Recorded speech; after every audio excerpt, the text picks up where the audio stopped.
AI हमारी jobs ले लेगा। एआई इतना खतरनाक है, एआई ये एआई वो। एआई मेरे बर्तन क्यों नहीं धोता, या लॉन्ड्री क्यों नहीं करता, या घर की सफाई, या मेरा ड्राइवर क्यों नहीं बन जाता। शायद हमारा यही रैंक इन्होंने सुन लिया। ये है जेनसन हुआंग, जिन्होंने 2025 में इंट्रोड्यूस किया था इतना छोटा एआई सुपर कंप्यूटर।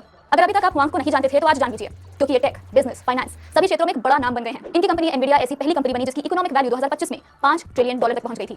और आज हम इनकी बात इसलिए कर रहे हैं क्योंकि हुआंग ने कंज्यूमर इलेक्ट्रॉनिक्स शो 2026 CES 2026 में अनाउंस किया कि अब फोकस फिजिकल एआई पर होगा। यानी अब ऐसे दौर की शुरुआत होने जा रही है जहां इंसान एआई को अपनी स्क्रीन से बाहर एक्सपीरियंस कर पाएगा।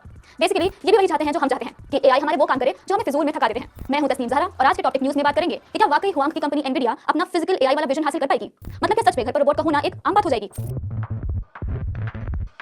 सबसे पहले एनवीडिया का थोड़ा कॉन्टेक्स्ट समझ लेते हैं। आपने लैपटॉप पर इंटेल का ट्रेडमार्क देखा होगा क्योंकि इंटेल कंप्यूटर चिप्स बनाती है। वैसे ही 1993 में शुरू हुई एनवीडिया भी कंप्यूटर चिप्स बनाती है, पर एनवीडिया ने अपने आप को मार्केट किया जीपीयूज के बलबूते पर। आज जीपीयूज कितने जरूरी हैं इसका अंदाजा पैसे लगा सकते हैं कि हम फोन पर नेटफ्लिक्स देख पा रहे हैं, उसी बीच इंस्टाग्राम खोल लेते हैं, फिर कैमरा खोलकर फोटो खींच लेते हैं और शायद स्टोरी भी डाल देते हैं। ये सब इतना स्मूथली बिना हैंग हुए पॉसिबल है जीपीयूज की वजह से।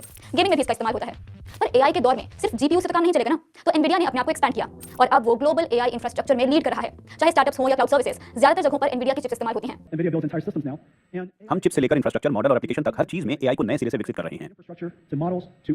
जीपीयूज और एआई इंफ्रास्ट्रक्चर में लीड लेने के बाद अब एनवीडिया रोबोटिक दुनिया में भी अपने कदम जमा लेना चाहती है। रोबोटिक दुनिया या फिजिकल एआई दोनों ऑलमोस्ट सेम है। अभी तक हम एआई को अपनी स्क्रीन के जरिए जानते हैं, चैटबॉट्स हो या एआई असिस्टेंट्स, हम वर्चुअली इसका इस्तेमाल करते हैं। पर हुआंग का कहना है कि अब दुनिया फिजिकल एआई की तरफ भी बढ़ेगी। तुमको कंप्यूटर में डिजाइन किया जाएगा, कंप्यूटर में ही बनाया जाएगा और कंप्यूटर में ही टेस्ट और इवैल्यूएट किया जाएगा। तुम्हें असली दुनिया में ग्रेविटी से निपटना पड़े उससे कहीं पहले।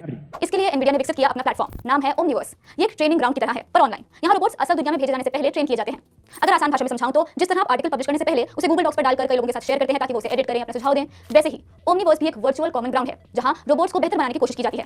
एक रोबोट को बेहतर बनाने में जिन स्किल्ड लोगों की जरूरत होती है, ओमनीवर्स को वो सब लोग एक्सेस कर सकते हैं। और इतना जटिल सिस्टम एनवीडिया के 2 चिप प्लेटफॉर्म्स की वजह से पॉसिबल है। पहला ब्लैकवेल अल्ट्रा जो 2025 में लॉन्च हुआ था, और दूसरा रूबिन जो 2026 में लॉन्च होगा।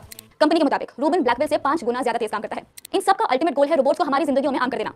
ऑलरेडी रोबोट्स फैक्ट्रीज में ट्रेन हो रहे हैं, ऑटोनोमस कार्स मार्केट में आ गए हैं। एनवीडिया चाहता है कि इस तरह के रोबोट्स को ओमनीवर्स के जरिए पावर किया जाए। तो सब कुछ पावर और मोनोपोली का खेल है। अब एक यूजर के लिए अच्छा क्या हो सकता है कि ऐसी टेक्नोलॉजी घर घर पहुंच जाए जो सिर्फ आपके कमांड्स पर ही काम ना करे बल्कि आपके एनवायरनमेंट को समझे और अडैप्ट भी कर ले। लेकिन एनवीडिया इसे हकीकत बना सकता है या नहीं, इसमें 3 बड़ी चुनौतियां हैं। सबसे पहले टेक्निकल प्रॉब्लम। फिजिकल एआई के लिए अलग लेवल की चिप परफॉर्मेंस चाहिए। फिलहाल रूबिन बाकियों के मुकाबले सस्ता और एफिशिएंट हो सकता है, पर इतना काफी नहीं है, जस्ट नॉट इनफ। दूसरा इंडस्ट्री कंपटीशन।